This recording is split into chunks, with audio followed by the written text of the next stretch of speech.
Okay, so welcome to the November monthly meeting of the Miami Pioneers and Natives of Dade. And today we have John Nordt, who's going to talk about Coconut Grove, Biscayne Bay history, and the lighthouse, and a few other wonderful subjects. Islandia, I know we're in for a wonderful presentation. So let's give a hand to John. Thank you for joining us, John. Thanks for having me. Well, I first gave this talk about 22 years ago, and I'll give you some history about it as we get into it. It's about Coconut Grove, Biscayne Bay, the history of Elliot Key and Coconut Grove. And we're going to start off with a gentleman who was inspirational to me, who I've known from the 60s until he passed away. And that person is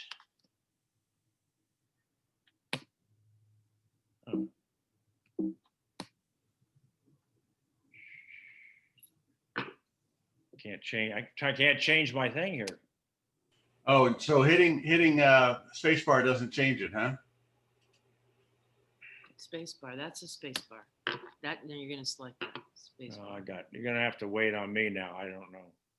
Yeah, hit the red thing and get rid of that. I can't without doing this. There. There we go. Yes. Got it. This gentleman is Lancelot Garfield Jones. And I'll give you a lot of history on him, but his middle name Garfield, I think President Garfield was assassinated the same year he was born. And his brother was named King Arthur, and his name was Sir Lancelot. And Mary Davis, who owned the land with her husband on the southern tip of Key Biscayne, which I'll get to in a minute, his mother asked for names of her two boys, and Mary Davis loved Camelot, so therefore named Sir Lancelot and King Arthur. So the next slide here, back up a minute, is A.D. Bache's survey map of Key Biscayne. And this is 1850, and it shows Key Biscayne before much else had happened. On the north end is where the Key Biscayne Marina is. On the southern end is the Cape Florida and the Cape Florida Lighthouse, which was built in 1825. Now, a lot of mangroves on the west side there, right? A lot everywhere. Those are gone. Now, this is the southern tip of Key Biscayne, and it's a very busy map, and I'm going to show you. We're going to get into some details about it in about 2 seconds here. You can see the circle on the right-hand side. That's the lighthouse to give you a bearing of what's going on. Now, this is on the lower left, and it says south end of Key Biscayne, Florida, Cape Florida, with a lighthouse reservation, from a survey made March 10 to 12, 1898, by a Lieutenant Colonel A.N. Damrell of the Lighthouse Engineers, 7th and 8th Districts. Now, March 10th and 12th of 1898, what happened the year before? The Maine blew up in Havana Harbor. So the federal government had to have established all 136 lighthouse stations around the southeastern United States with wind signal displayment to be able to communicate with ships at sea, obviously since there was no radios. And so this was a survey of this particular lighthouse station. They were all up and down the East Coast and into New Orleans. So this is a southeastern tip of Key Biscayne, and I'm going to hone down one more time. And you can see the lighthouse, the old tower, which was built in 1825. You can see the keeper's cottage and the cistern, the latitude and longitude, and this was about 4 feet above mean high water. Now, I want to mention a little history here. This was built in 1825. The first Seminole War ended in 1819, and the second Seminole War didn't start till 1835. And so between 1820, 21, and 22, there were many Black Seminoles or escaped slaves coming into northern Florida because at that time it was a Spanish territory. They came south and formed a town south of Bradenton called New Angola. So these are Black Seminoles that escaped, and they had their own livestock and their crops, and they're just south of Bradenton, Florida. Well, the military came in 1821, 1823, try to recover these, quote, slaves, which at the time, you could say that's my slave. You didn't have to have any documentation, and you could take them back to your plantation. So anyway, they escaped. They came down through Cape Sable. They came across Biscayne Bay to Cape Florida, and on dugout canoes with sails, sailed across to the northern end of Andros Island to a town called Red Bay. And Red Bay still today, 200 years later, has cheeky huts with thatched roofs and reed baskets, and a lot of Seminole culture is still there. At 1823, British basically outlawed slavery, so they knew they were safe.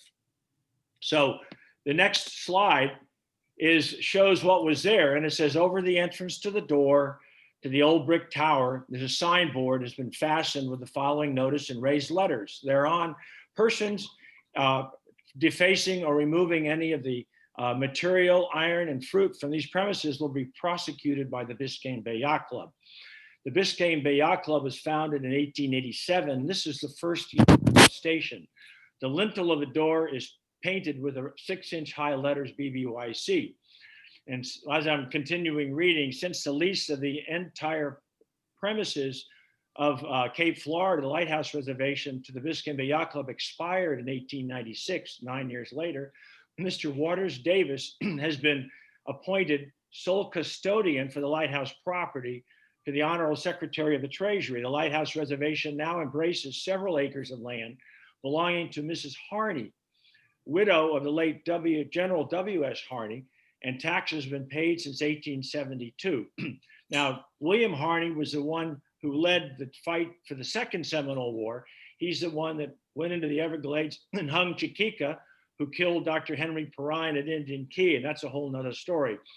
At the bottom, you see that they even go through and they talk about what's there. There are mulberries, plums, pears, royal palms, rubber trees, and oranges. And it's a very interesting overview, like an aerial photograph of what existed at that time. Now, the next picture is a picture taken by Commodore Ralph Monroe. This is Israel Lafayette Jones, or commonly known as Parson Jones, or the philosopher of Caesar's Creek. This was taken about 1895, 1900. He was born in the 1850s, the son of slaves. He lived in Raleigh, North Carolina, and at an early age moved to Wilmington, North Carolina, where he learned how to sail small boats. He didn't want to stay in Wilmington, so he came to Orlando to grow citrus and orange groves.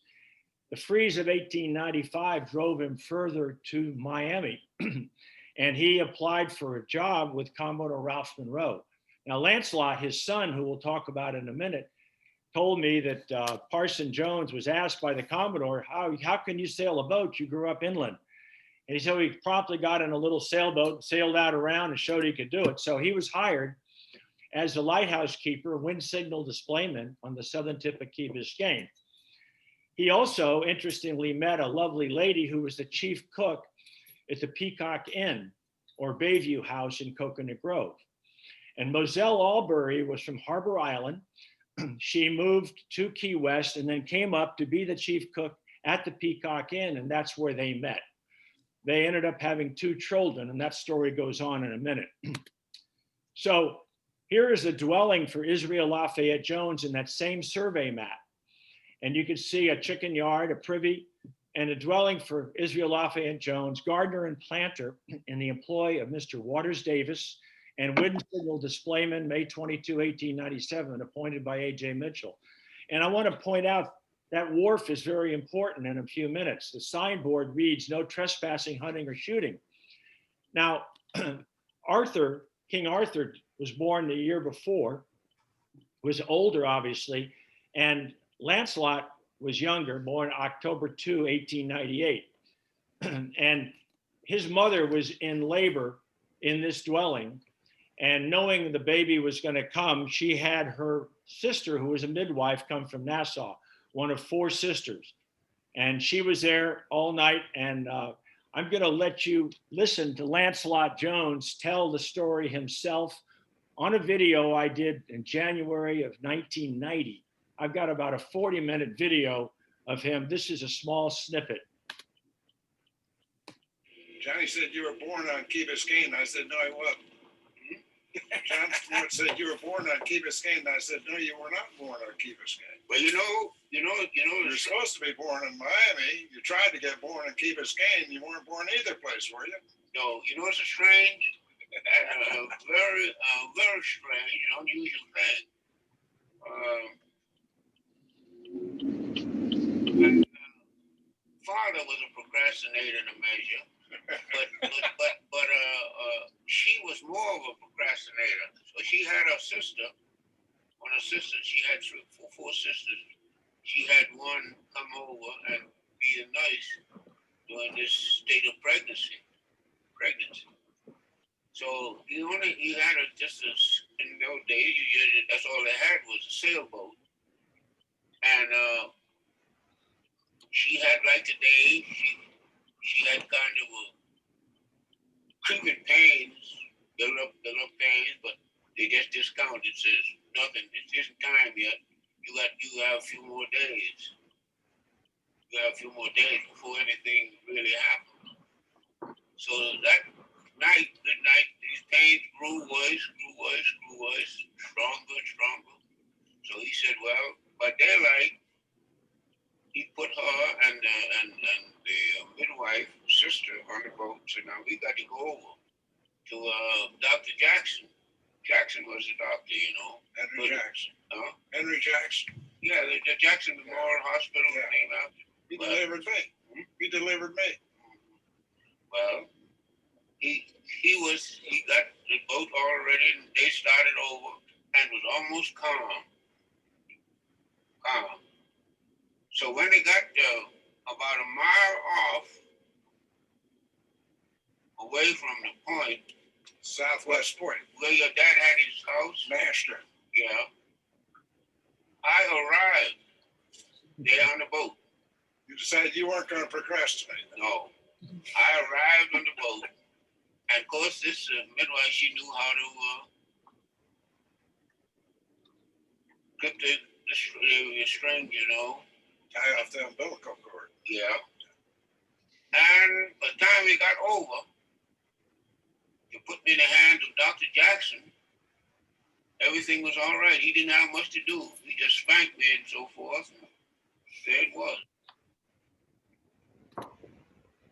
So that was taken in an interview on board Hardy Matheson's boat on Caesars Creek in January 1990. Hardy Matheson was his attorney during the change of land and the park buying property. And Hardy was the only one he listened to, and he knew me. And that was I don't think any other video has been done of him. But you can tell a Bahamian accent and everything else. It's absolutely delightful. And that he arrived is amazing. This next map is an India ink on linen map I acquired about 30 years ago from about 1900. And a friend of mine had it in a bunch of papers. And if you blow it up, on the right-hand side, you can see Dinner Key. It might be obscured, it is with me, but you can see the tidal flats behind it actually showing Dinner Key as a key. And if you recall, Dinner Key was a stopping place for small boats sailing from Cutler north to Miami River. And they'd stop and have supper or dinner midday and sail on to the Miami River. Around where it says Coconut Grove, there's a wharf coming out. It says store and post office. That wharf is the wharf that they came to when he was born, after he was born. You see the mention of a hotel there. That's the Bayview House or the Peacock Inn. Just north of there it says Monroe, and he's the one that donated the land for the Housekeepers Club and the Union Chapel.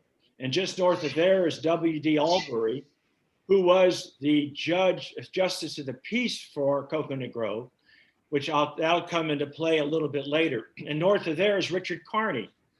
Now, Richard Carney came down from New Jersey with the Osborne brothers to plant coconuts on Miami Beach in the early 1870s, and all the rabbits ate the shoots. So the Osbornes went north and Carney stayed. I'm going to tell you another story about Carney in just a minute. To the left, though, is the Peacock Inn. And as we go down, a main highway wasn't there because that was after 1896. So this is the Bayview House or the Peacock Inn. And there's many photographs of this, but this shows everybody in their finery, probably around Christmas time. There's a little boy in front with a sailboat model. All the little girls are dressed up in their dresses. And it was a first hotel south of Palm Beach at that time. And many of the people that came down here really enjoyed the formality in a very frontier place. So this is sort of a cartoon rendering of where the Peacock Inn was. On the right-hand side is McFarland Road.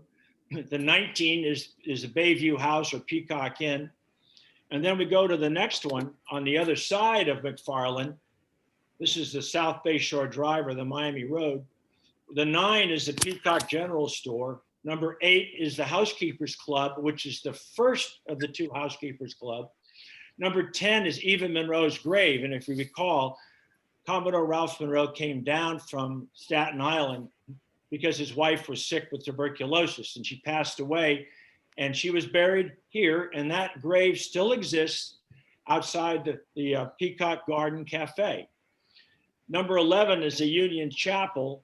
That was basically the pastor was George Merrick's father, Solomon Merrick, and they split it up to black and white, and the Macedonia Baptist Church, Macedonia Church in West Grove is split off with the Plymouth Church. To the next is W.D. Albury, which I mentioned, and then there's Richard Carney's to the side. And there's a quick story about Richard Carney that's interesting. Richard Carney was a prankster, and during Christmas, when all the boats came up from Cutler to celebrate Christmas at the Housekeepers Club, he went in the back bedroom and changed all the outer clothes of all the children. So everybody took different children home that night. That story emanated from Kirk Monroe to the author of the Virginian, Norman Wister, and that's where the story was published. But the true story is Coconut Grove. Anyway, on to the next one.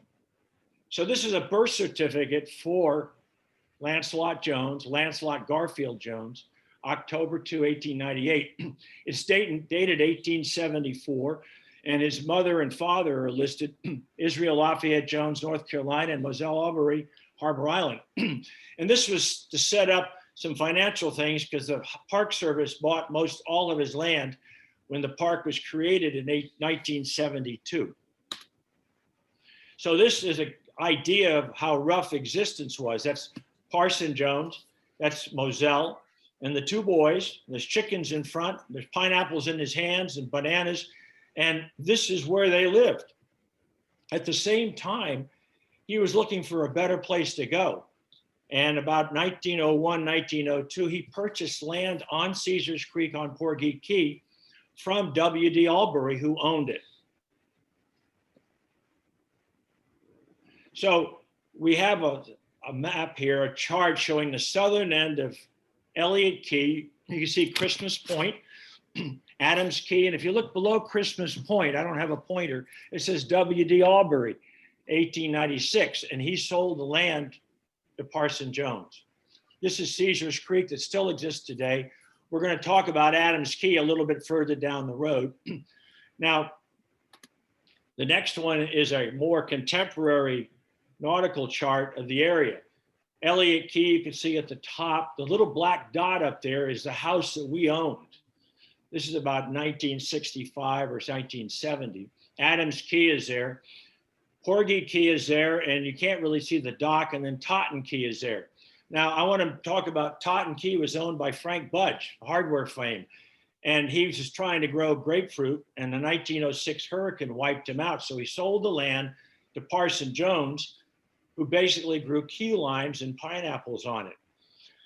Back about 1850, 1855, the Army Survey Corps of Engineers, headed by General Joseph Totten, were surveying this area, and his young lieutenant named it for him, and that young lieutenant was Lieutenant Robert E. Lee. So there's a lot of connection with history in this place.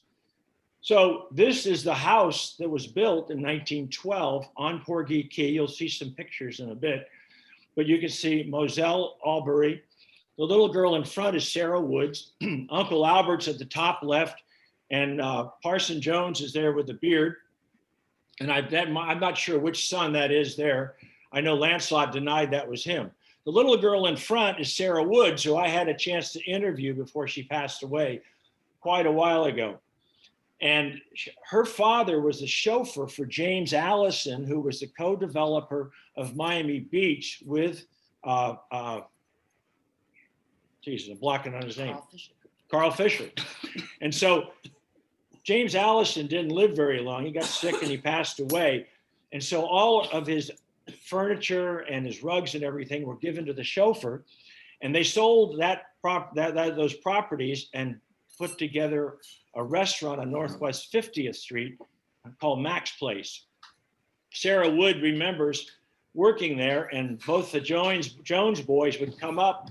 And that's another story, because she became pregnant, divorced, and Lancelot asked to be her godfather.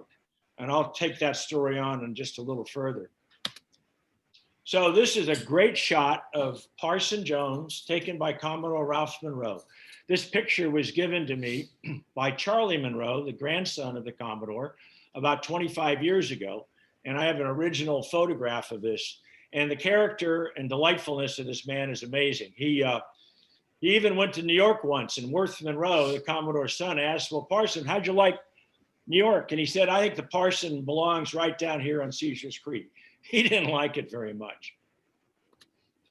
So what we are discussing here is wrecking was the income for goods and services for the people that lived in the Florida Keys, including Elliot Key. There were no homes on Elliot Key until after the Civil War. And the wrecking was the chief source of income. And as you're familiar with that, a wreck would go ashore. One had a wreck master, and people would share in the goods and services and whatever they could sell. They had a wine wreck, they had a mechanical wreck, they had a lot of different wrecks.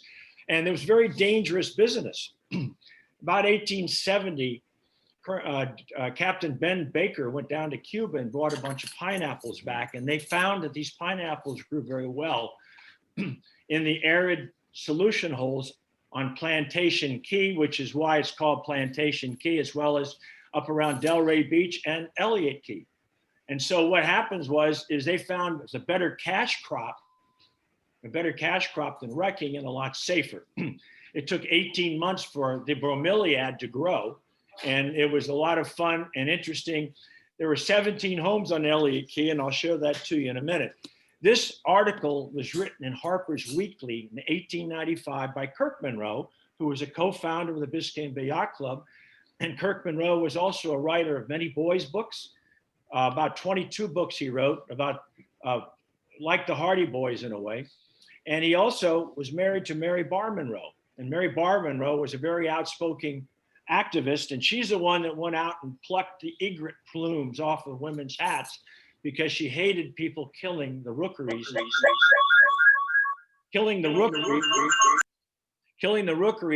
and getting rid of all the birds. So she was an activist. But Kirk Monroe wrote this article, and it's in Harper's Weekly, 1895, and it goes into detail about harvesting pineapples on Elliot Key. I'm fortunate, I bought a copy of this, an original, about 25 years ago. It's pretty precious to me. So if you go a little further, they have the cutters and the toters, and the cutters would take the pineapple, they'd slice it off. They had a smudge pot. The mosquitoes were horrible.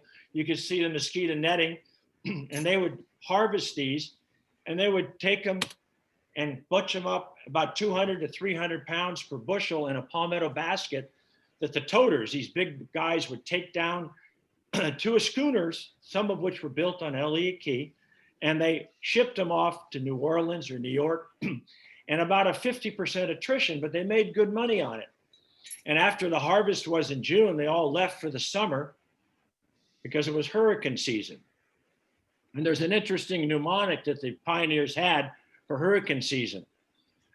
And basically it was June too soon, July stand by, September, August you must, September remember, and October all over. And this is how they remember. We've extended it into November, but it's a very cute little saying. They had these ships, and they would send north So we went from the wrecking industry to agricultural industry on Elliot Key, Plantation Key, and up along Delray Beach. This is my attempts at growing pineapples in my backyard. I still have some growing. It's just amusing to have them there. It's amazing they do it. They require almost nothing except occasional watering and no fertilizer. You can cut the top off and just stick it back in and it'll grow. Now, there's a lady from Kensington, Maryland, Peg Nemec, who came down about 25 years ago, who was a relative of the Sweeting family. And she put together this map, which I thought was wonderful, and I helped her with what I knew. If you look at the left-hand side, it says University Dock, and anybody that's been down there knows where the bayside of Elliot Key is.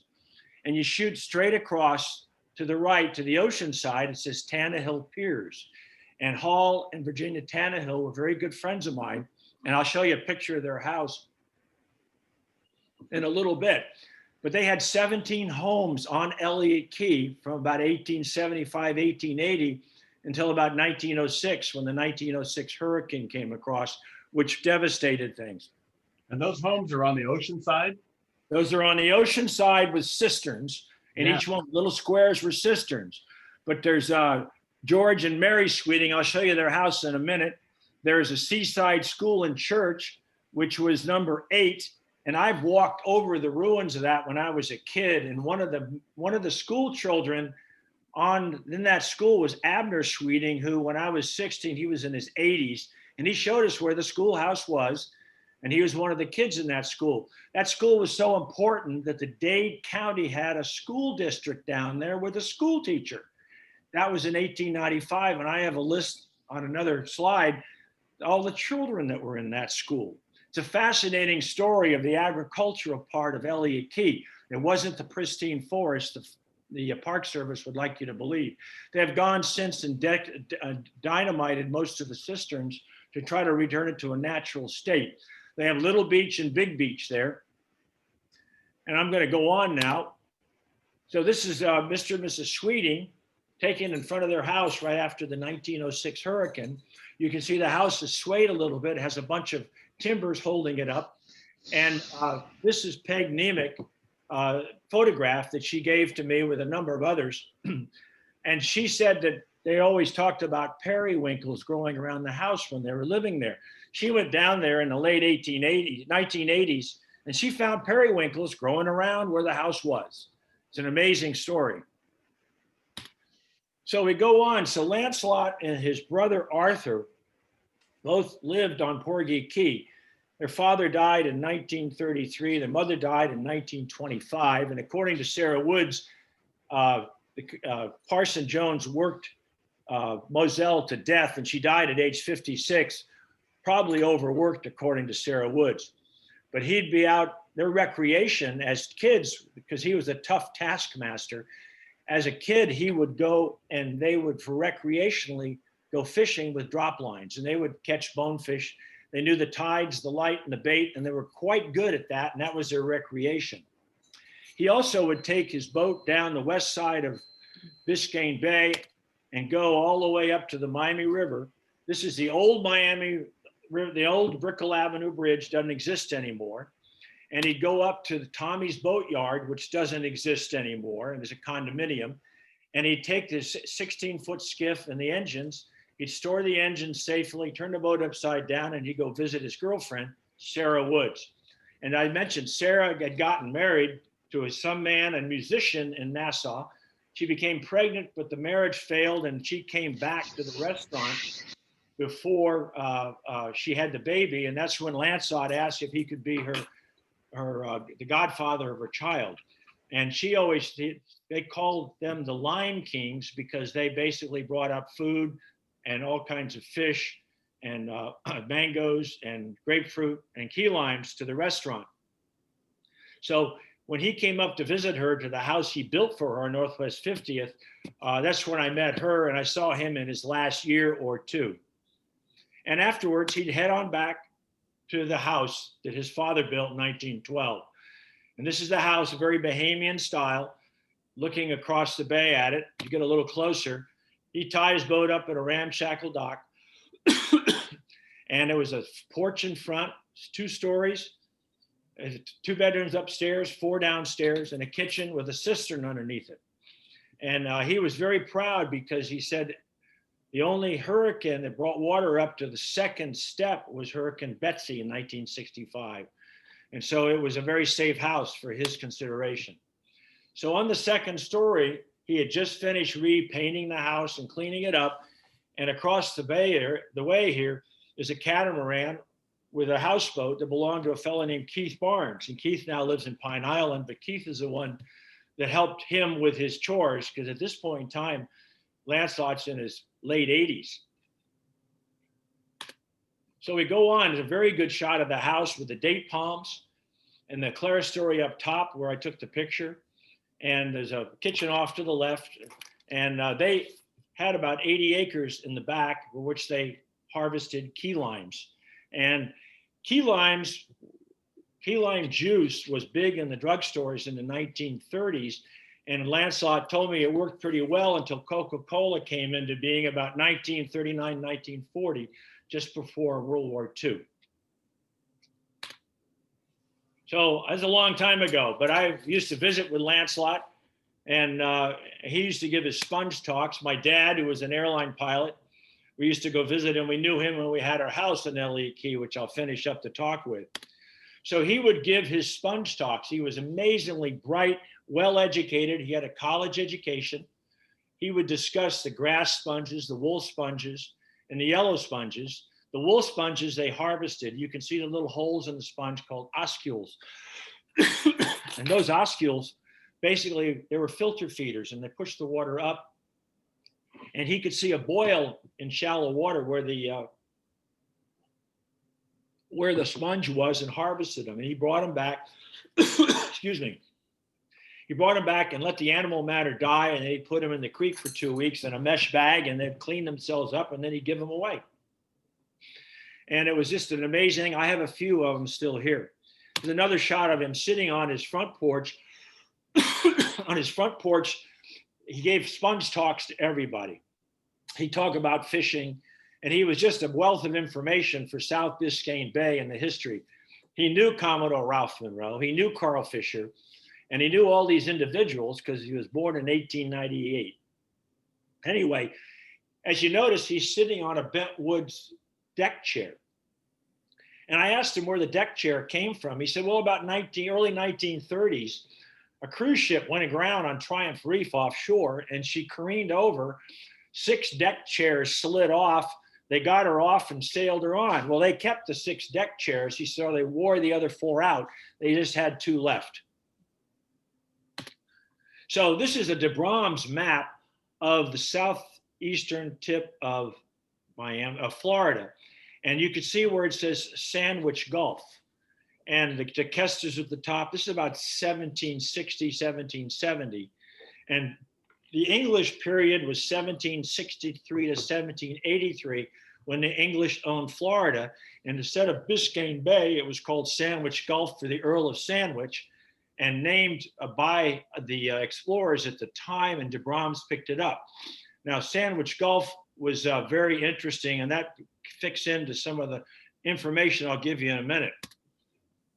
So Lancelot would come back down, and he would be with his brother. His brother died in 1966. This was taken about 1982 or 83. And he would guide many of the notables that came to the Coco Lobo Bouquet Club. He would love to get a newspaper. He loved ice cream, didn't really drink much, but he had a great time with visitors. And I just can't imagine the number of people that met him that I'll never know about. I've often thought about putting a note in Field and Stream asking if anybody remembers. It'd be interesting to harvest those stories. At any rate, July of 82, I was in my office practicing, and he called me and said he had an accident. And it was sad, but he burned his house down. And what happened is, as per usual, they had a propane gas tank to run the refrigerator and the stove, and then hook up the new gas line. And in order to check for a leak, he'd put a match to it. A little leak would flame, and he'd take a quarter turn, and it was gone. Well, the leak was too big, and it caught the eaves on fire, and the whole place burned down. And Keith Barnes was there at the time. I was down there. This is about 4 days after it happened. I got down there that weekend. Most of the stuff had burned. Most of the rubble had been cleared. The top floor, of course, was all wood, so that's gone. So the sable palms, as you can see, were there, and you can see how hot the fire was by the burned trees on both sides. If I can get this to go again. So this is the front steps, and this is on the right side, the 3 columns where the porch was, and this is looking down the porch where he gave his talks. There was an old iron bed in there that survived and what was left of it. There was an Edison phonograph. I walked through the house. It wasn't from a book about fascinating homes. It was very livable and very comfortable with stairs going upstairs. This is the back of the kitchen with a refrigerator, and the joists for the cistern had burned down. And this is what's left of it. This is the back of the house and the steps coming down the back. So in the end, all the rubble was pushed out to a berm out to extend the dock out into the deeper water of Caesars Creek. And life went on Caesars Creek. Now, across the way is a bit of history. This is the Cocoloba K Club, founded by Carl Fisher in 1919. Now, he had bulkheaded and filled in Miami Beach, and he'd gone ahead and bought Adams Key in order to have a place and made a club for people to come down. As you remember, the Volstead Act from 1919 to 1933 prevented sales of liquors, but at Adams Key, I don't think it made any difference. So on the left-hand side, that white is a seaplane ramp. It was put in by Gar Wood. I'll talk about that in a minute. In the middle is the caretaker's cottage, of which I was inside many times because the caretaker was Mary Buterse's husband, Howard Buterse. Mary Buterse was a sister of Bibi Rebozo. On the right is the casino, and in the back, which isn't there anymore, or wasn't there anymore, is the big house. And the big house had 5 or 6 or 7 rooms with a huge Adirondack type lodge in the middle with a huge fireplace. And you can see the casino to the left of the dock and the seaplane ramp. So the Cocoloba K Club was founded by Carl Fisher on the right-hand side. The big house was in the back. And the interesting thing is that house burned down shortly after the park took over. And Howard Buterse was a patient of mine, and the Park Service said that they had bad wiring is why it burned down. And Howard said he had just finished rewiring it. It wasn't bad wiring. And then Keith Barnes, who lived in that houseboat, said that all the park guys were sitting outside on old couches smoking dope, and they fell asleep, and that's what burned the place down about 1974, 75. So Howard Buterse was Mary Rebozo's husband. Carl Fisher sold this in 1933 to Gar Wood, of speedboat fame, and Gar Wood in turn sold it in the early 50s to Bibi Rebozo. You could see him at the top. On the left is Frank Smathers, the far right is Stuart Symington, and the LBJ is sitting there. And these are the gentlemen that Lancelot Jones and Arthur Jones would fish. And Lancelot would tell me he had Herbert Hoover in the front of his boat once asking him about the Depression and everything. And it was just a very cute, delightful place to be. I have a lot of the registers of this, and you can see the people were there. Jack Dempsey, I can't think of his name. Kettering, who invented the electric starter at Sloan Kettering Institute, he used to come down. Harvey Firestone. There's a huge number of people came down. So life went on. The foundation was cleared. Lancelot continued to harvest his sponges. A lot of notable people that were friends of mine, that are some of which are still around, and he would talk about it. Unfortunately, the park has allowed this to be overgrown. It's a sad thing because this is history. That sloped area there is where the stairs went up to the second story. So across the way was the Cocoloba K Club, and life kind of went on Caesars Creek. Joe Fitzgerald, he's a retired urologist, was a founder of the Miami Map Fair. He used to come down with me. And then Fraser Knight, who just passed away about 2 months ago, was the architect of the house that we built on Elliot Key. And I'll tell you about that in a little bit. So a lot of things were going on Biscayne Bay. This is a Key Biscayne to Key Largo proposal for a causeway by the Dade County Planning Board in 1950. Things were starting to happen with Miami Beach being successful and Key Biscayne being bulkheaded and successful. The next step was to go to the islands to the south.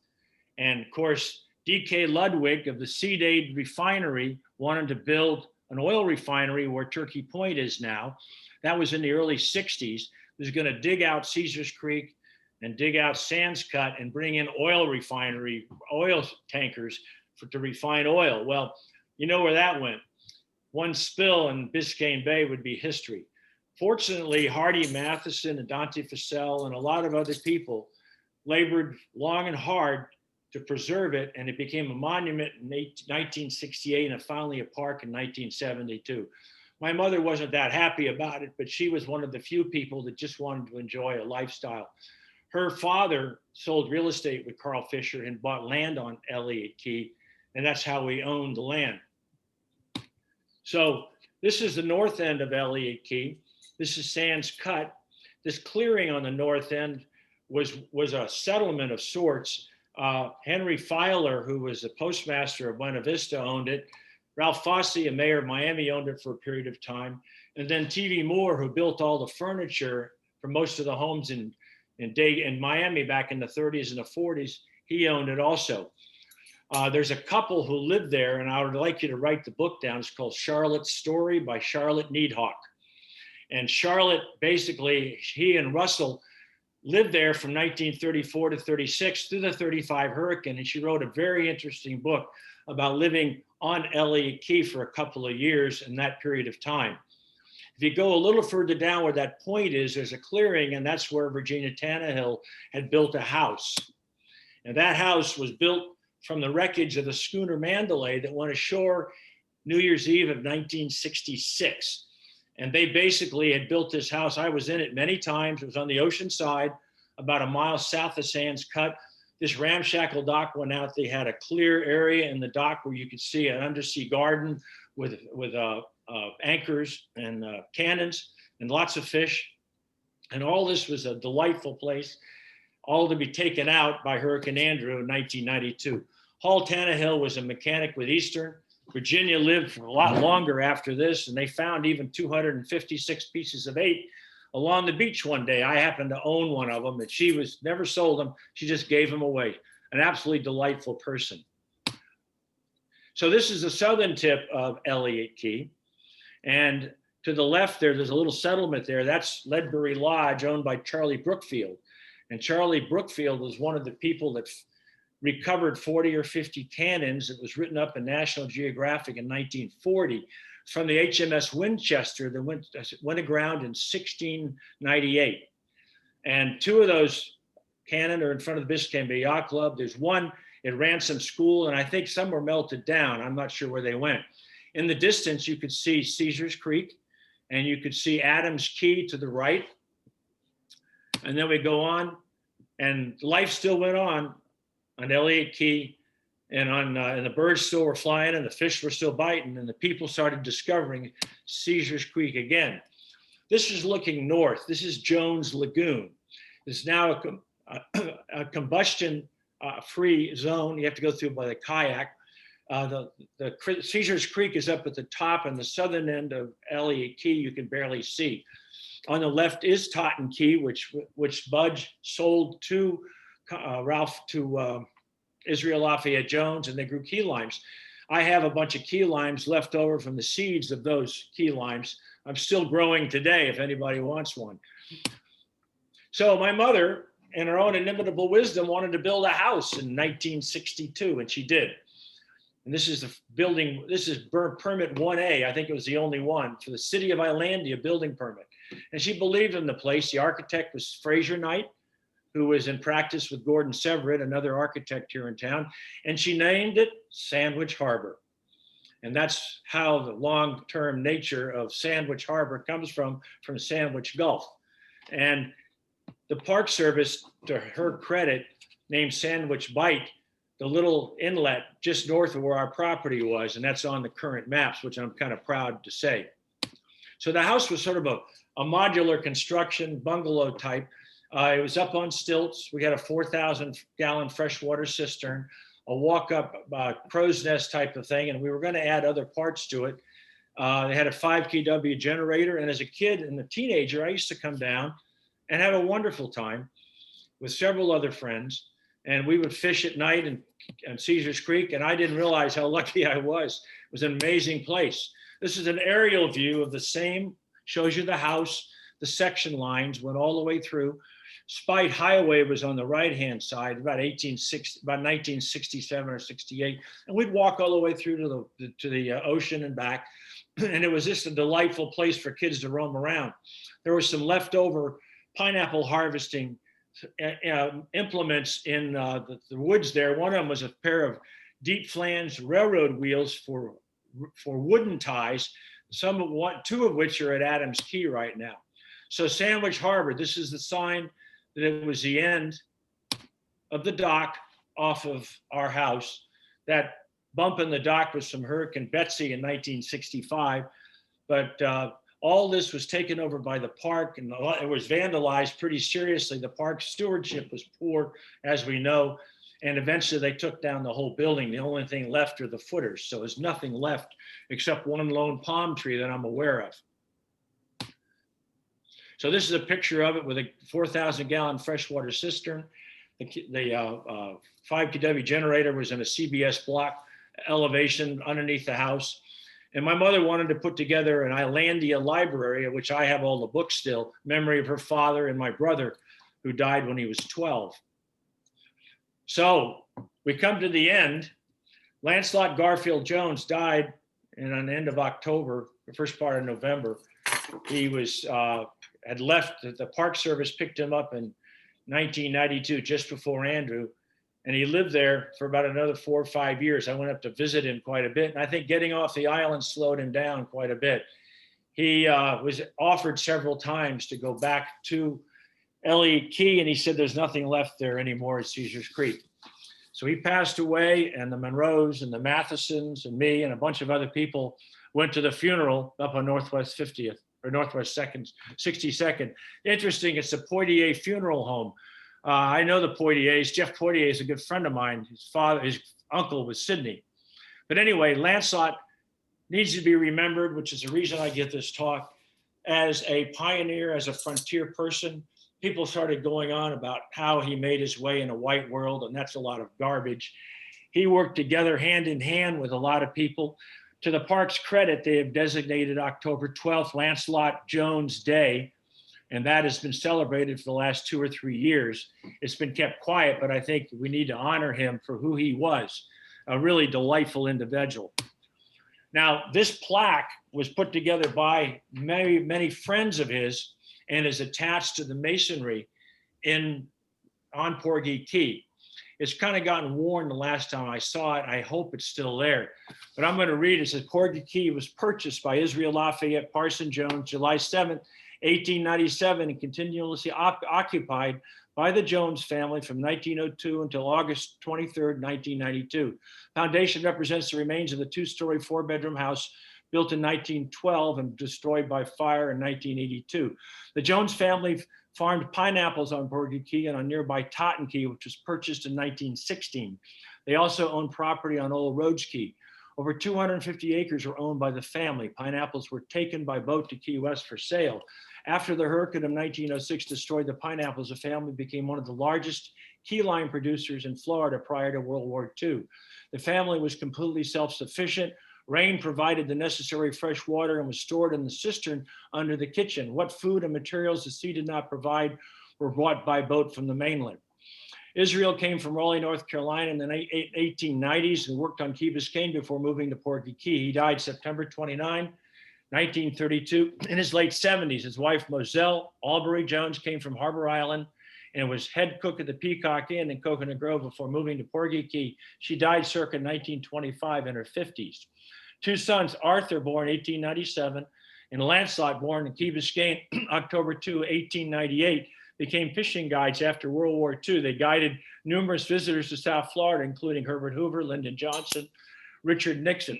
Arthur died February 22, 1966. He served in the Navy, World War I, and the Army in World War II. Lancelot continued to live alone on the island until forced to leave at the age of 94 by Hurricane Andrew in 1992.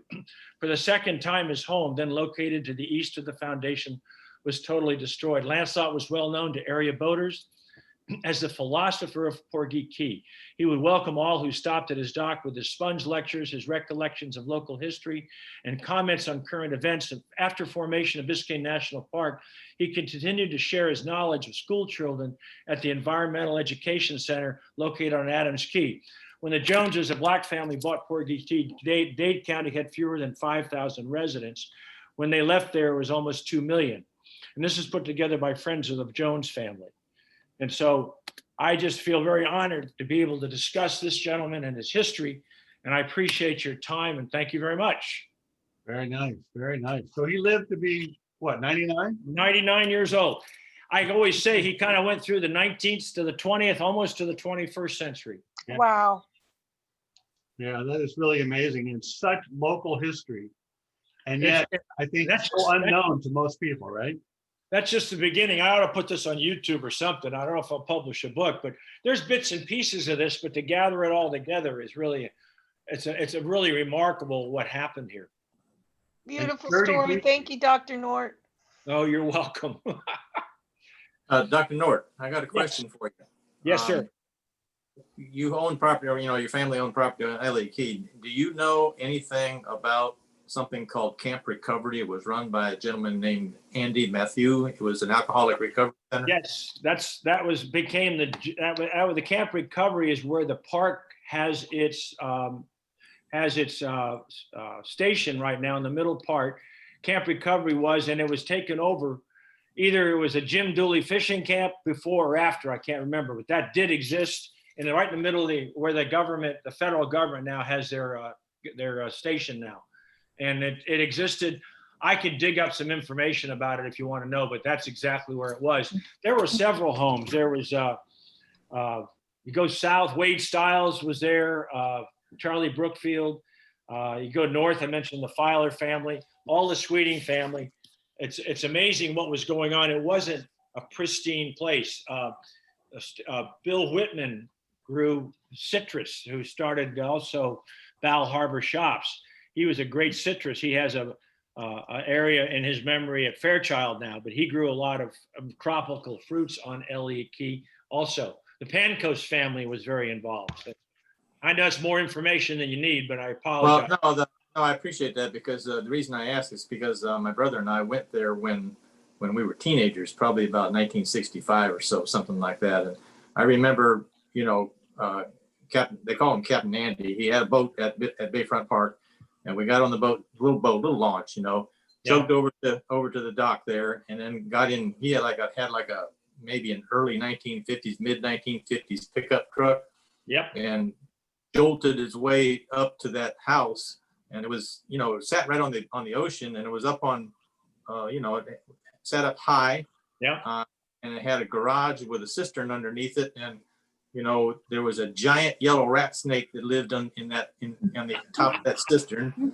And we just kids, we just wandered around, and I started my bottle collecting career there, and I just have fond memories of it. But of course, this was in the summertime, and the mosquitoes were really, really bad. Yeah, But they kept you moving. yeah. When they all you know what? I knew Lancelot Jones. He was a good friend to my god sister, and he used to stay out here in the Brownsville area a lot. And when I would go to see her, I would meet him there. And so I want to thank you for educating us about him, because I think it's too little known about him. And he was such an unassuming person that you wouldn't have known anything about him anyway, you know, because I would just see him sitting there, and he wasn't, you know, much. He didn't talk much, but I got to know who he was. And, What is your name? My name is Enid. My name is Enid Pickney. Edith Pickney. Did you know Mercilessly Adderley? That's his goddaughter. Yeah, I know. I knew her. She passed away about 4 or 5 Passed years away, ago. and she passed away. She and I went to Talladega College. Oh. We both graduated. No, I knew her very well, and she had a good friend. They both taught languages at Dade County schools. Right. That's right. She majored in foreign language. That's at right. Talladega. Yes, yes. Well, I am tickled to death that you spoke up. Thank you so much. Yeah, and Andrea is her sister, and the whole family. You know, my mother and her grandmother were good friends, and we grew up, you know, in the same church. So I really appreciate, and I want to say this too, because I called someone who was doing a documentary on Black history while you were talking there, because I wanted them to get in on this, but they're doing something, but they would like to get with you to, because they couldn't get on right now. They'd like to get with you to get some of this information. And Enid, you know that we're recording the presentation. Okay, So- well, maybe, and I'll tell her that, Bob, I'll tell her to get in touch with somebody. Yeah. Get We'll this put a- information. Call me. Put a I'm link happy on the to. website so you can reach it, and I'll send you a link. Okay, because this needs to be a part of that documentary. I Yeah. agree. I agree with you. Call me anytime. I'd give the talk to a bunch of you if you want. Happy to do it. Okay. Now, And there's this a few- is thrilling, just, you know, I almost missed the meeting because I forgot.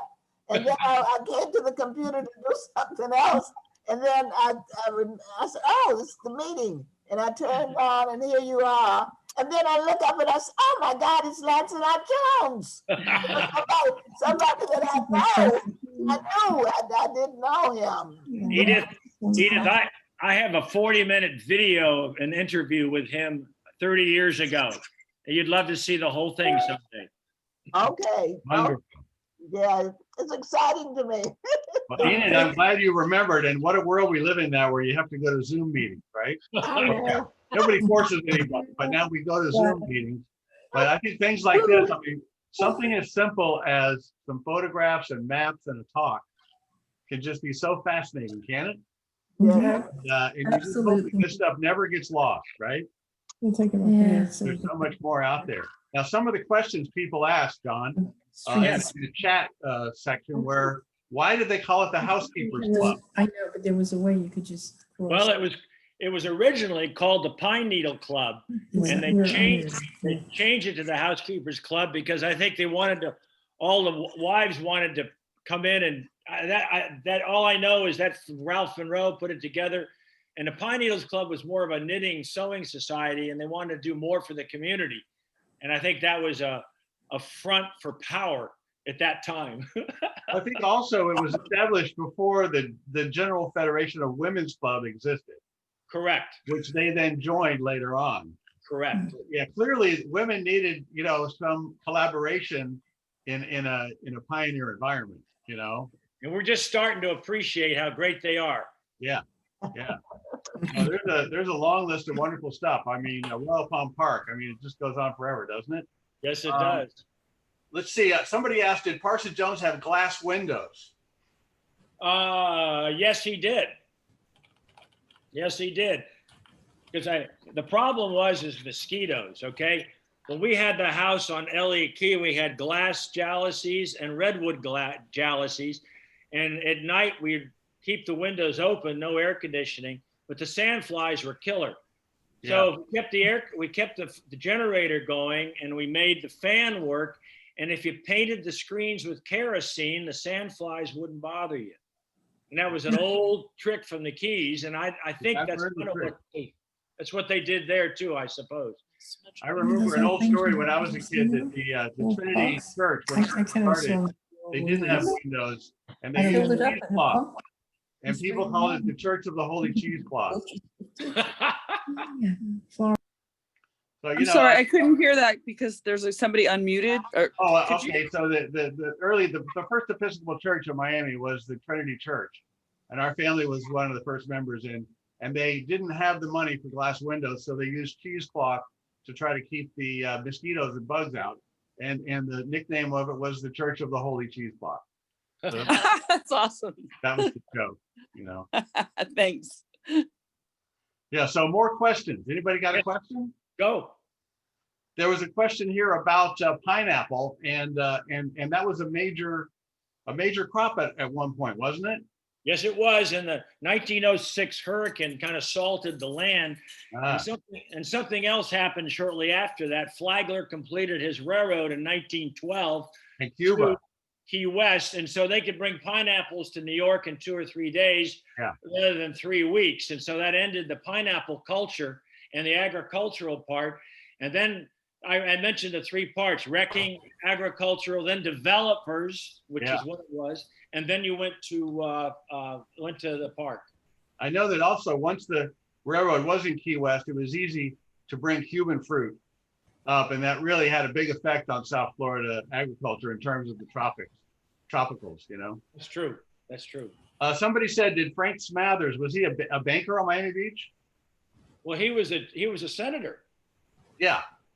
and I don't know what his history was with the Smathers family. He was a senator for the state. Yeah. Federal, and he lived in a house off of Cutler Road. Yeah. The 3, was it 5 sisters, 5 fillies? Yeah, and actually I operated on his wife, I think, and put a new hip in her. It's a Nice beautiful guy. property right across from the Montgomery estate. An incredible Exactly property. right. Owned by University of Miami now. Yeah, it's where the They president. donated it to him. And somebody asked, Frank asked, where did Lancelot get his college education? It was I forget the name of the college. It was in St. Augustine, and I have to dig it up. Oh, yeah, I know that. Bethune? Bethune-Cookman. It might be. That's in St. Augustine. Yes. Yeah, that's in St. Augustine. Florida Memorial, probably. And that may be Florida Memorial. I think you're Yeah, right. Florida That's in- Memorial. It was Florida Memorial was in St. Augustine before they moved it to Miami. Yeah, I think that makes more sense to me. That rings a bell. I didn't check on those details. So, Becky, how are you? Good to see you. I so enjoyed this. I wanted to ask you, is there any connection, and there probably is, between Lancelot Jones and the Deerings and the Deering estate property? We're trying to come up with more of the actual history of the property, including a lot, of course, the Bahamian connections. And I just thought this was so right on target for what I've been looking at. And so I'm so thrilled you have all this information. Well, I That just your the tip of the presentation iceberg. would be a wonderful thing for us to have. Let's get together. We'll talk about it. I don't know of a lot of connections with Charles Deering, split off from James Deering. He was up, where was it? He had the island up north of Lemon City, and then he moved down here and he built a house and everything. But I don't know how much of a connection he had with the Jones family. They would go up the west side of the bay to Miami River and they'd sell their produce and everything. But I never heard too much about them stopping anywhere, except maybe to visit Commodore Ralph Monroe, but that's all. But that was a Well, while. I mean, I was thinking even later, in the 20s or 30s, even the heirs, when they still owned the Deering estate. I know the Biscayne Bay Yacht Club, I think, had several Washington birthday regatta things or chowder parties there. But I just didn't know if since that part of the bay would be close by boat. Let me say something about Lancelot. It's a very funny situation. He was a very very private person. We always had talks at Biscayne Bay once a month, and I asked him several times, very very very very politely, to ask if he would come up to dinner and maybe talk a little bit. And at that time, there wasn't any race issues in Miami when he grew up. But I think he was terribly respectful, and he always declined because he said, well, my calendar's a little full right now and I can't go. And I think he would have been revered and appreciated more than he knew. And I wasn't going to sway him one way or the other, but we discussed that once or twice. But he lived in his own world. And even though the Park Service said that he survived in a white world, he was a frontier person, just like Monroe and everybody else was. And they all worked together. There wasn't a lot of racism when he was there. And I have to say that. I don't know if, Edith, you believe that or not. I've talked to many people who agreed the same thing. I think it came on a lot later, if at all. So, Rob, could Yeah. you unshare? what? Stop yeah, sharing. Yeah, we're not sharing his screen anymore. Yeah, but if you stop sharing, then we become bigger, our screen. Then still we can see everybody. Yeah. Oh, can you go to the view called Gallery View? Yeah, I have it on, but you Oh, you still have see a that. screen. It says the end. Yes, it does. Oh, Ian. all right. Let me can it. I see what you're saying because that takes Then over we the can see screen, more right? faces. Takes over. Is that better? Still there. It's still there. Okay. All right. View options. I'm trying to figure out how to get, No. I'm not very good at this. I'm sorry. Becky, Yes. okay, my father used to work for Mr. Deering. No, how wonderful. I didn't know that, Edith. My gosh. Holy cow. I got rid of it there, but I don't know. Of all people that I know so well, Rob. and I didn't even know that. Rob, go to the screen share on the bottom. Yeah, I did it. It says stop sharing. Yeah, and I hit stop sharing. You want me to do screen share? Yeah, if you stop your screen sharing, maybe that'll do it. Here we Oh, are. yeah. Right? Share right there. All right. Yay. Now you get it. Hi. Okay, now we're back. Now we see everybody. Thank you for that. Thanks for the Okay. heads up. So one thing, Becky, the public dock at Deering, at Cutler was one of the few places where the public could access the bay. And it might have made sense that people coming over from, Key Biscayne, well, not Key Biscayne, but from Elliot Key would have come to the Deering estate as the closest dock. It makes some sense, or Homestead, but Well, that was Cutler, and that was a place to go south. yeah. So there may be something to that. Well, I want to talk to Enid more too later, one-on-one about your father working for Charles Deering. I mean, that is, There you go. I had no idea. So Yeah, I'm sure well, my father was from the Bahamas and he was a farmer and he used to dive for sponges. He was a sponger also. And, but, All around guy. and there was a song, Sponger Money Never Dies. And, but when he came here, he had no land to farm, so he went into gardening. And he worked, and he met Mr. Deering. Unbeknown to him, he didn't know who the man was, but I'll tell you about that story when we talk. Oh, okay. Another Oh, great that's one. great. Becky, include me on that. I'd show up. Okay, well, I this is exciting. That's why I love people who love history and preservation, because there are always so many wonderful stories to share, and one thing leads to another. It's just And one thing you touched on a little bit was that causeway, which again in the eyes of developers was just a wonderful idea, but would have irrevocably changed. I have maps of Elliot Key that show the bulkhead lines that were proposed, which would have doubled the size of the island. Yeah. And it would have destroyed the shoreline as we know it today. And thank God it didn't happen. So like Key Biscayne, they would have filled in tremendous, and Miami Beach, they would have filled in tremendously on the bay side. Correct. Yeah. Yeah, that was a win for environmentalism, wasn't it? One of the early ones. Oh, absolutely. And like the jet port in the Everglades was an early environmental win. So wonderful. Any more questions? Frank, you got a question? Well, I have several. They're small. For instance, there was a house in that map you showed of Coconut Grove that had a Mr. Rhodes house, and you skipped over him. Do you know anything about him? I'm aware of the house. I can't tell you much else about it. He was one of the early pioneers. He's one of the early pioneers of Coconut Grove, and I could probably dig up some information, but not offhand. Do you know his first name? I couldn't catch it off the map. Let me see if I can find it. Hold on.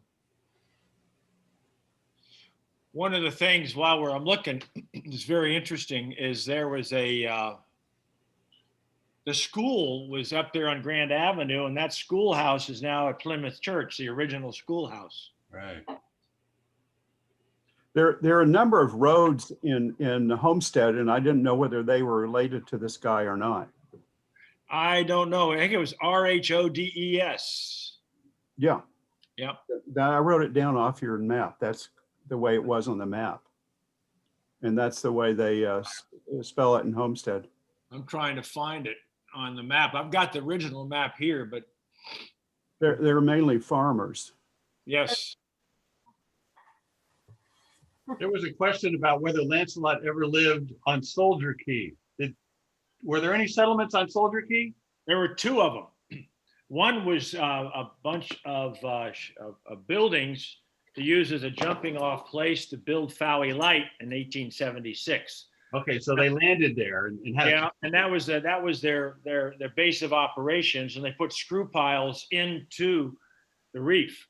And then about hurricanes wiped that out in 1906, and then George Merrick built some places there that they came out by boat and seaplane to utilize in the 1920s and the 30s. And then the last several hurricanes have kind of wiped it out. There's some seawalls there, but nothing else. And any idea of the naming of Soldier Key? That escapes me totally. I don't know. Unless trivia question. It's very interesting story. I can't tell you that. It's either you go to the Spanish American, you go to the Seminole Wars. You can go also to World War I. I don't know. I'll have to look into that. Anybody have an idea, Jeff? Do you know? Yeah, there was. I don't know about the naming of it, but there was a club, like John says, there was a club on that key early on, and about 1905, 1906, and we have a photograph of. I can't think of the guy's name. The man that sailed around the world. Slocum? Yeah, Slocum. We got a photograph of his boat docked at Soldier Key. His boat's name was Spray. Right. And we got a picture of that boat docked at Soldier Key. It was somewhere in, I think around the 1890s, 98 to 1901, somewhere in that neighborhood. I have a picture of my grandmother and grandfather that took a boat to Soldier Key. It was labeled on the back of the, a shot, a personal photograph. That it's Soldier. The boat that came out from the Royal Palm was the Louise. That was the one that brought people out from the Royal Palm Hotel in Miami. So they would do day trips out to there and have a picnic or something, huh? Yeah. Well, it was a place, it was a watering hole for all the wealthy people. Well, my grandfather worked for Frank Budge, and he was quite a sportsman and had an early motorboat around that time. And I believe that's how they got to Soldier Key. And of course, during Prohibition, there would have been a lot going on at Stiltsville. That's my anywhere where you could see them coming, not to mention the hotels in Miami Beach. It was sort of Prohibition light here in many ways. I think the issue was to keep working people from getting drunk on Monday morning and going. I have to interrupt with a question. I have a question about there was a club. I'm Gloriana, a friend of John's. There was a club in Stiltsville. I know my parents used to go. Yeah. And I know that they sold liquor or something and they weren't taxed or something, but my dad always used to go out there. What was the name of that? The Quarterdeck Club. The Quarterdeck and the Bikini Club, I think, were right. women's. That's right. There was a sign on the front that said, what was it? I'm going to ruin it. It was like, no bathing, no pants allowed. I don't know, something. What was the famous sign? I don't know. There's a picture of that in the Stiltsville restaurant that's on Miami Beach now. Yeah. That's why I asked. You got to go to the Stiltsville restaurant on Miami Beach. There's a lot of old pictures there. It's right on across the Venetian Causeway. It's just on the left as you go across to the beach. What a great theme for a restaurant, huh? Yes. Yeah, I never even heard We of have a picture of that club there. Yeah. It was kind of infamous out there. There was the ship or the barge that went aground and became a meeting place. Right. Stiltsville in itself really lends to so many wonderful stories because it was always flirting on either side of legitimacy, wasn't it? Yes. Well, that's the way Miami's always been. Or debauchery. And goodness knows what happened in those cabins in the Everglades. No, don't ask. All right. So, but that's South Florida. Look, the further you get away, the more crazy it gets. How about out in Everglades City? They would just take you out if they didn't like you. I mean, it was kind of wild, right? I see Connie and Tim are with us today. Did you enjoy the presentation? Yes, I have to tell you, we lived in the Bahamas for 7 years, and we're just hungry for history of the links between the Bahamas and South Florida. And they are so rich, and I've learned so much new today. And I'm delighted to see and hear at Pinckney. I used to be the editor of a publication for the Bahamian diaspora in South Florida called Junkanoo. Remember Godfrey Young and Junkanoo, Enid? Yes, you featured me in there one time. That story.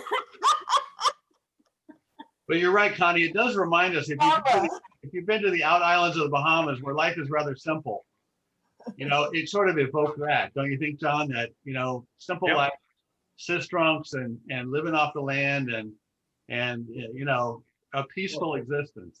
With mosquitoes. Let me tell her this, that there's a young man, he's Italian, and he's in Italy right now, but he's done photographic books on the Bahamas. He's done Eleuthera and some of the other islands. And are you speaking of the Popoff brothers? No. His name is Sano Alessandro. Okay. And he has done another book on Exuma, where my mother was from. Nice. And he's featuring, there's a page in there where he's featuring me with the doll. I don't know how many of you saw the article that Calvin Hughes did on the doll that my mother gave to. Oh yes, I saw that. You remember? She was their maid. My mother was her parents' maid, and she gave Barbara a doll when Barbara was a little girl, and Barbara kept the doll for 60 years, and then started looking for me. She didn't know where I was, and she asked Calvin Hughes, and Calvin knew me, and so they did this story on this doll, and it's how my mother gave it to her and she saved it all because it meant so much to her, because my mother was so warm and friendly, and she always cherished my mother's love. And so he had me to take the doll, and with the doll and a picture of me will be in the book that's coming out. And I understand that they're going to have an exhibit of his photos of Exuma, the island of Exuma. And there's supposed to be an exhibit at the Betsy Hotel sometime in December. Well, that is an amazing story, Enid. That is an amazing story. I was really overwhelmed when I read that story, and I thought it was just so great that you two got back together and shared a mother in a way, right? Right, right. And the doll was an incredible reminder. Yeah. You know, she said that Calvin Hughes emceed a banquet or something that she attended, and they're downsizing and they're going to move, and she wanted to get that doll back to me. And she said she told her husband, I wonder if she knew my mother had 2 children, and she wondered if he knew them. And she was going to ask him if he knew me. And she said, her husband said, oh, no, don't ask him that, because because he'll think that you think he knows all the Black people in Miami. But she said that it just laid on her heart so heavy that she didn't listen to her husband. And she asked Calvin anyhow. So I told her that was my mother's spirit. Wonderful, wonderful story. That is indeed. Well, we really have had a wonderful gathering today, haven't we? I can't wait. I mean, we're so lucky to have people who want to present like John, who have a real, skin in the game of local history. And this is really just so wonderful. There's not enough of this. It's just a passion is what it is. It's got to be kept alive. Yeah, yeah. Well, John, we all thank you so much for a wonderful presentation. And maybe we could look forward to another topic in the future with you.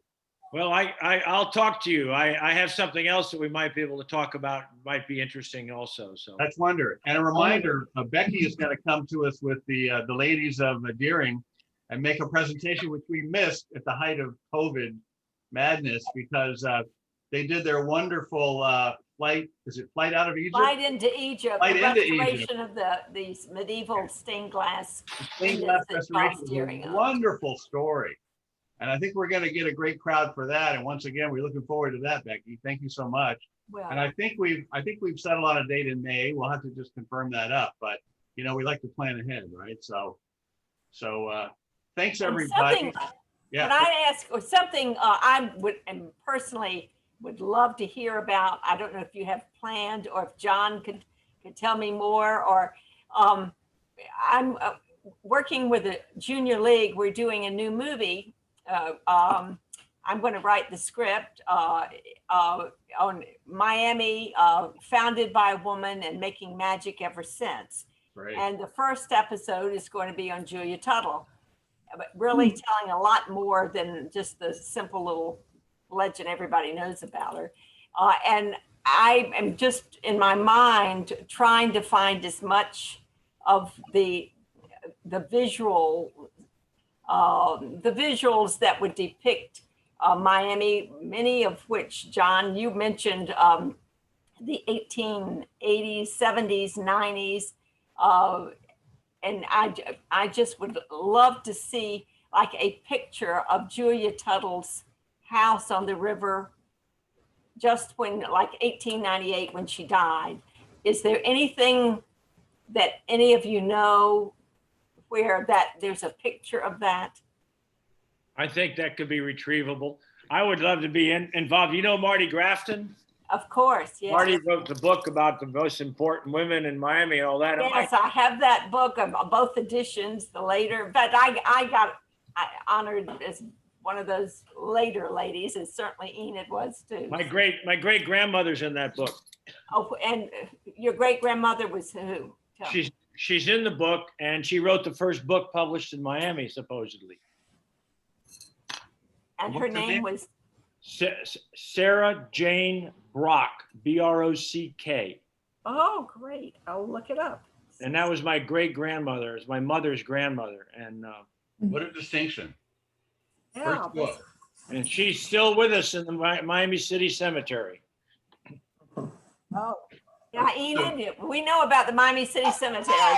You know what? Let me tell you now. Yeah, I got a battle with this. With the city now, I'm also working with the Lemon City Cemetery. Yeah. Because they're supposed, we have a historical marker for the Lemon City Cemetery, but we were supposed to also get 3 historical markers for the 3 Black communities in Lemon City, and they're messing around with that. So I'm getting kind of frustrated. Is that at the state level, Enid? No, well, yeah, they already have it. The problem is the person who's supposed to get the permit to put it up is too busy to do it, and this is ridiculous. That's a bad sign. Be very careful. Huh? Be very careful Be very careful. with those people. Oh my God, they're frustrating. Edith, I can't express how much it is. You made my day meeting you on this, because Sarah Wood I knew personally, and her father worked for Allison, and and then Merciley was her daughter, and I knew all of them very well, and I just find it amazing. I got to connect with you one of these days soon. Okay. Okay. All right. This is when we thought that everybody knew Enid. Yeah, everybody. Well, she. We When found she someone was who didn't president know of Dade Enid yet. Heritage Trust, we were all over everywhere. And then I to brag about Enid some more, she just had her 89th birthday celebrated from the historic Hampton House, which she helped save, and led the effort to save. Use this, the more And batteries you that was adjust, just you what, can a plug it. week or two ago. We had a Zoom celebration, so her footprint is all over this community. So. Say that. Becky, thank you for your lovely remarks that you said during my birthday. Thank you on the Zoom. Well deserved. Broadcast. Well deserved. The legend. Well, listen, I'm gonna stop the recording now, and we're gonna take a break, and we'll send out a link to everybody who's on our email list, so they can watch this later or give it to a friend if they didn't get to see it. Great. That's wonderful. So this is going to be wonderful. John, we can't thank you enough for such a thank wonderful you. And I think also, as always, our members and friends love to jump in and tell a story and keep things going and add a little something. And so thank you everybody for participating. That really was, I think, a wonderful thing. We look forward to telling you what we're going to do for December, the first Sunday in December. And we look forward to seeing you then. So ta-ta. Before we go, let me get a picture of everybody waving, okay? Oh, let me get a picture. All right, I'm gonna set up a screen capture here, and I'm gonna tell you. Okay, do your wave, Here we go. Hey, okay, how corny is that, huh? All Love right. it. Thank you. I've got evidence now. you. See? That's All right, great. goodbye, everybody. We love you. Take care. Thank you. Bye. Bye.